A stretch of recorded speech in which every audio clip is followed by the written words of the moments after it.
नमस्कार साथियों, स्वागत है आपका आरडी ज्योतिष सिद्धांत के यूट्यूब चैनल पे। आज के वीडियो में हम आपको सबसे पहले पंचांग, फिर हम आपको बताएंगे भैया दूज के बारे में, उसके बारे में प्रचलित दो कथाओं के बारे में विस्तृत ना बता के शॉर्ट में ही बताएंगे।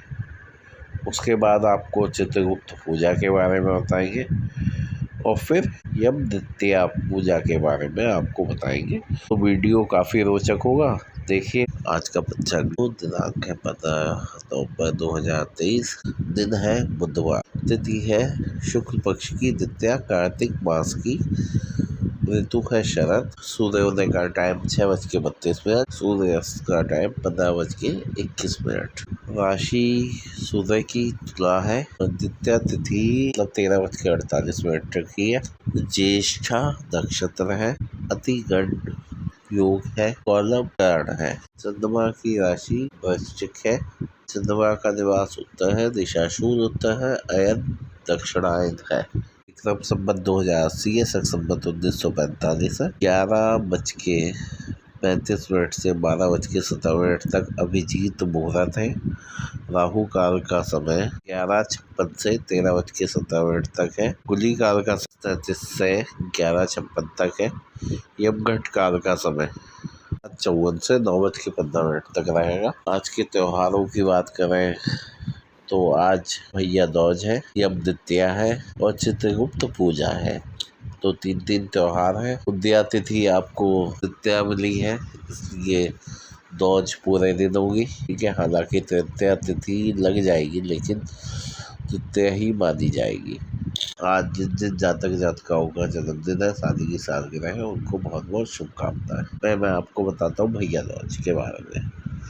देखिए, भैया दूज का पर्व कैसे शुरू हुआ, इसके पीछे कई तरह की कहानी है, लेकिन जो सबसे मेन है, पौराणिक कहानी है, यम सूर्य पुत्र है, साथ ही साथ यमुना सूर्य की पुत्री है। तो एक कार्तिक मास की द्वितीया पे ही यमुना से मिलने के लिए गए, उनके घर गए, क्योंकि यम को भी समय नहीं मिलता था, इसलिए यम नहीं जा पाते थे। जब गए तो यमुना बहुत ही प्रसन्न हुई। यमुना प्रसन्न हुई तो उन्होंने अपने भाई को सबसे पहले भोजन कराया। वो भोजन करा के उनका तिलक करा। और यम ने भी कहा कि उपहार स्वरूप मैं तुम्हें क्या वचन दूं। तो यमुना ने कहा कि मुझे बस 2 वचन चाहिए। पहला कि आप हर द्वितीया, कार्तिक मास की द्वितीया पे मुझसे मिलने आएंगे। यमुना ने कहा ठीक है। जो बहन अपने भाई का तिलक करेगी उसकी कभी अकाल मृत्यु ना हो। तो यम ने ये भी वरदान यमुना को दे दिया। तो नियम क्या है? नियम यह है, कायदे में भाइयों को बहनों के घर जाना चाहिए, भोजन करना चाहिए। उसके पश्चात बहनों को भाइयों का तिलक करना चाहिए। भाइयों को उपहार स्वरूप जो भी संभव हो वो बहनों को देना चाहिए। कपड़ा दे सकते हैं, कपड़े का ध्यान रखें, नीले या काले रंग का ना दें, उसके अलावा कोई भी रंग दे सकते हैं कपड़े का। सुगंधित वस्तु दे सकते हैं, साथ ही साथ पैसे भी दे सकते हैं, चांदी का आइटम दे सकते हैं, सोना दे सकते हैं, बहुत ही लाभकारी होता है। इसी के साथ चंद्र दर्शन का भी महत्व है। अब चंद्र दर्शन कब करा जाएगा? सूर्य उदय से पहले, उसका भी महत्व है भैया दूज पे। तो ये तो छोटी सी कहानी भैया दूज की है। इसी के साथ एक कहानी और है भैया दूज की, ये इसके महत्व को समझाती है। कि एक बूढ़ी औरत थी, उसके 2 बच्चे थे, एक लड़की एक लड़का। लड़की की शादी हो चुकी थी। लड़का काम में व्यस्तता के कारण अपनी बहन से मिल नहीं पाता था। एक बार उसने कहा कि मैं अपनी बहन से मिलने जाऊंगा, और वह लड़का अपनी बहन से मिलने के लिए जिद करके जब चला गया तो सबसे पहले नदी ने उसका रास्ता रोका। मैं तुम्हारा काल हूँ, मैं तुम्हें आगे नहीं जाने दूंगी। तो उस लड़के ने कहा कि मैं भैया दूज का टीका करवाने जा रहा हूँ, तिलक करवाने जा रहा हूँ अपनी बहन से, उसके बाद आप मेरा रास्ता रोक लेना। नदी ने कहा अच्छा चले जाओ। आगे गए तो एक सर्प मिला। उसने कहा मैं तुम्हें डसूंगा। उसने फिर से वही बात कही कि मैं तिलक करवाने जा रहा हूँ भैया दूज का, वापस आऊँगा तो डस लेना। फिर आगे गए, वहाँ पर आगे जाके शेर मिला। उसने कहा मैं तुम्हें खाऊंगा। और उसने फिर से वही बात दोहराई कि मैं जा रहा हूँ, वापस आऊंगा तो आप खा देना, अभी मैं तिलक करवा लूँ भैया रोज का। जाने दिया, कहा ठीक। वह अपने बहन के घर पहुंचा। उसके बाद उसने अपने भाई को भोजन कराया। भोजन कराने के बाद उसका तिलक करा। उस रात अपनी बहन के यहाँ रुका। अगले सुबह बहन जाने के लिए तैयार हुआ तो उसकी बहन ने उसके घर में चक्की थी, पहले चक्की चरखे सब घर में होते थे। जल्दी से गेहूँ से पीस के आटे के लड्डू बनाए और उसे पैक कर दिए कि रास्ते में भूख लगे तो खा लेना। उसने कहा ठीक है। उसने बात आया नहीं ना, शेर सैप नदी वाली बात अपनी बहन को नहीं बताई। अब वो चल दिया। लड्डू उसने बचा लिए थे अपने बच्चों के लिए। जब उसने वो लड्डू थोड़ी देर बाद देखे तो वो बिल्कुल नीले थे। उसने कहा ये क्या हुआ। उसने चक्की देखी तो एक सैप उसमें पिस गया था, जिसके जहर से वो नीले बन गए।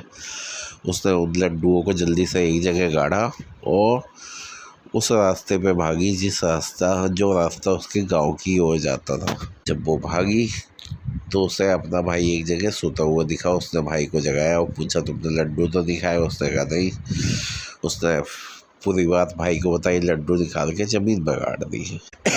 उसके बाद उसके भाई ने तूने मेरी रक्षा तो कर ली अब, लेकिन रास्ते में एक शेर, एक सर्प, एक नदी, तीनों मेरा काल बने हुए और वो मेरा इंतजार कर रहा है। इससे तो तूने बचा दिया, वहाँ कौन बचाएगा। जब ऐसी बात बहन ने सुनी तो उसने कुछ सोचते फिर उसे प्यास लगी। उसने कहा मैं पानी लेके आती हूँ। वो पानी लेने गई तो वहाँ उसने एक बुढ़िया को बैठे देखा। उसने कहा आप कौन है। उसने कहा मैं विधाता हूँ। उसने कहा कि ऐसे ऐसे एक बहन है जिसकी चक्की से सब पिस गया और उसके भाई की मृत्यु होने वाली है।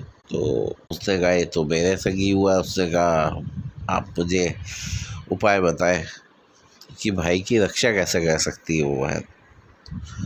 तो उसने उपाय बताया बुढ़िया ने और वो चली गई।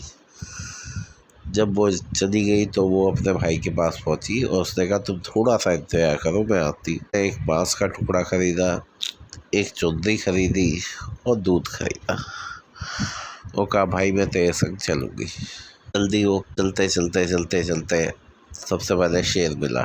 शेर ने कहा आ गए, अब मैं तुम्हें खाऊंगा। उसकी बहन ने बांस का टुकड़ा शेर के आगे डाला। शेर वो खाने लगा और उसने उसे जाने दिया उसके भाई को और वो आगे चले। आगे जाके सैप मिला, सैप के लिए दूध निकाला, सैप ने भी उसे जाने दिया। अंत में नदी मिली। नदी ने कहा मैं तो तेरा काल बन के इंतजार कर रही हूँ। उसकी बहन ने नदी पे चुन्नी डाल दी जिससे नदी प्रसन्न हुई और नदी ने भी रास्ता दे दिया जाने के लिए। जब जाने के लिए रास्ता दे दिया तो वो घर पहुँचे। जब घर पहुँचे तो उसके भाई ने कहा अब तू यहीं रुक जा। तो उसने कहा हाँ मैं यहीं रुकूंगी, अब मैं नहीं जाऊंगी। और उसके घर पे वो अपने भाई के अपने माँ के घर पे रुक गई, क्योंकि उसने जब उस बुढ़िया से बात करी थी तो उसने कहा था कि उस लड़की को, उसकी बहन को, अपने भाई को बुरा भला कहना है, गालियाँ दे दी है और कई काम होने से रोकने जिसकी वजह से संकट को टाला जा सकता है। और ये कब तक करना है, जब तक विवाह नहीं हो जाता है उस लड़के का। अब वो साथ रहने लगी। कई बार चीज़ों पे भला बुरा कहती। कई तरह के संकट बार बार टलते रहे। कभी घर की किवाड़ गिर गई, कभी आग लग गई, उससे भाई बच गया, कभी सर्प आ गया, उसे पकड़ लिया, उसने उससे बच गया। बहुत सारे चीज़ों से वो जब तक रही अपने भाई की रक्षा करती। रक्षा करने के बाद अंत में उसने अपनी माँ को और अपने भाई को पूरी बात बताई कि ऐसे ऐसे जब मैं पानी पीने गई थी तो तालाब पे एक बुढ़िया मिली। उसने मुझे उपाय बताया था संकट को टालने का, हरने का, और मैं वही कर रही थी और अब मेरा काम पूरा हो गया। अब मैं अपने बच्चों के पास जा रही हूँ, वापस घर जा रही हूँ। तो ये भी एक कहानी थी कि कैसे एक बहन ने करा और उसके बाद उसकी रक्षा करी।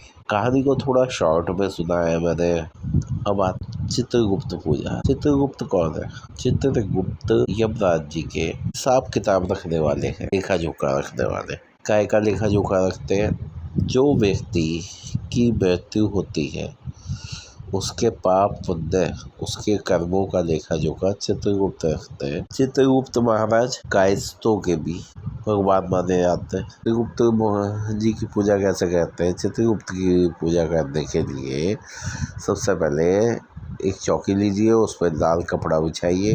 लाल कपड़ा जो होता है वो 1.25 मीटर का ही होता है, चाहे चौकी छोटी हो या बड़ी हो। उस पर चित्रगुप्त महाराज जी का फोटो रखिए। उसके आगे अपनी एक कलम रखिए, कलम मतलब पेन। एक कागज लीजिए, एक अनार की कलम लीजिए, हल्दी का, चंदन का, होली का मिक्स करके एक घोल बनाइए और उससे उस कागज पे एक A4 साइज का ले लीजिएगा या एक कॉपी ले लीजिएगा, एक डायरी ले लीजिएगा। सबसे पहले लिखिए ओम गम गणपत्य नमः। इस मंत्र को 3 बार लिख। फिर अगला मंत्र 11 बार लिखना है। ओम चित्रगुप्त देवताय नमः। ओम चित्रगुप्त देवताय नमः। इस मंत्र को 11 बार लिखना है। ठीक है। लिखने के पश्चात कलम को कलामा बांधिए, डायरी को कलामा बांधिए, घी का दीपक जलाइए, सुगंधित धूप जलाइए और नैवेद्य चढ़ाइए, पुष्प चढ़ाइए भगवान चित्रगुप्त को और उनसे प्रार्थना करिए कि मुझे, मेरे परिवार को, मेरे बच्चों को सद्बुद्धि दीजिएगा। बस ठीक है, इतना ही कहना है। उसके बाद उस कलम का आप साल भर प्रयोग करिए, उस डायरी का प्रयोग करिए। जो आपने हल्दी चंदन रोली का एक घोल बनाया था वो आप कहीं रख ले इकट्ठा करके। उसका तिलक अपने बच्चों के रोजाना कह सकते हैं, वो बहुत ही लाभकारी होगा। अब तीसरे पॉइंट पे आते हैं, यम द्वितीया। यम द्वितीया कैसे करनी है? यम द्वितीया के लिए एक छोटा सा उपाय है। सायंकाल के समय एक मिट्टी के पात्र में, मतलब घड़ा हो, हांडी हो, उसमें आप क्या कहना चाहिए, जल भर लीजिए। यमुना जी का जल है, बहुत अच्छा है, वरना गंगा जल उसमें डाल दीजिए। ठीक है। और अपने मुख्य द्वार पे सीधे हाथ की तरफ उसको रखिए। उसके ऊपर तेल का 4 मुखी दीपक लगाना है। रखना कैसे? मिट्टी का पात्र, उसमें जल, गंगा जल या यमुना जल मिला हुआ, उसके ऊपर ढक्कन, उसमें अक्षत में 1 का सिक्का, कुछ फूल और उसके ऊपर एक कच्चा दीपक लेके 4 मुखी जलाना है। यम के लिए जलाना है और यम भगवान से प्रार्थना करनी है कि हे भगवान, हमारे घर में सब लोग स्वस्थ रहे, हमारे घर में किसी की अकाल मृत्यु न हो, किसी को मृत्यु का भय न हो, हमारे स्वस्थ जीवन प्रदान करें, हमारी रक्षा करें। ठीक है, बस यही मंगल कामना करनी है और वह दीप जला देना कर। केवल आप इतना कहते हैं तो बहुत ही लाभकारी होता है। जिस घर में ऐसा पूजा होती है वहाँ अकाल मृत्यु का भय नहीं रहता है। तो वीडियो काफी लंबी हो गई, आज की पूजाएं थी, पंचांग था, इसलिए देर लग गई। तो अब वीडियो को समाप्त करेंगे। आप सभी का वीडियो देखने के लिए बहुत बहुत धन्यवाद। दिवाली के जो 5 दिन थे आज समाप्त हो जाएंगे। भगवान से यही कामना है कि माँ लक्ष्मी आपके घर में वास करें, भगवान गणेश सिद्धि सिद्धि प्रदान करें, कुबेर आपके खजाने को बढ़ाएं, गोवर्धन और भगवान कृष्ण की कृपा से आपको अपना भवन प्राप्त हो और माँ अन्नपूर्णा की कृपा से आपका अन्न घर में हमेशा भरा रहे, आपके भाइयों की और बहनों की लंबी उम्र हो, भगवान चित्रगुप्त का आशीर्वाद आपके परिवार पे हमेशा बना रहे और सद्बुद्धि आपको देता रहे और भगवान यम की कृपा आपके पूरे परिवार पे बनी रहे, जिससे किसी प्रकार का भय ना रहे आपके साथ। तो अगर वीडियो अच्छा लगा तो वीडियो को लाइक कर दीजिएगा। आप वीडियो देख लेते हैं लेकिन लाइक नहीं करते। आपके लिए जो प्रयास कर सकते हैं वो करते हैं हम लोग। तो आप भी थोड़ा सा अगर एक लाइक का बटन पुश करना होता है, केवल हल्का सा टच करना होता है मोबाइल पे, कर दीजिएगा तो बहुत अच्छा लगेगा कि आपने वीडियो को लाइक करा है और अपने मित्रों के संग शेयर कर दीजिएगा। नोटिफिकेशन बेल ऑल करके प्रेस कर दीजिएगा और कभी कभी अपने बहुमूल्य कमेंट्स भी दे दिया करिए। वीडियो देखने के लिए बहुत बहुत धन्यवाद। आपका दिन मंगलमय।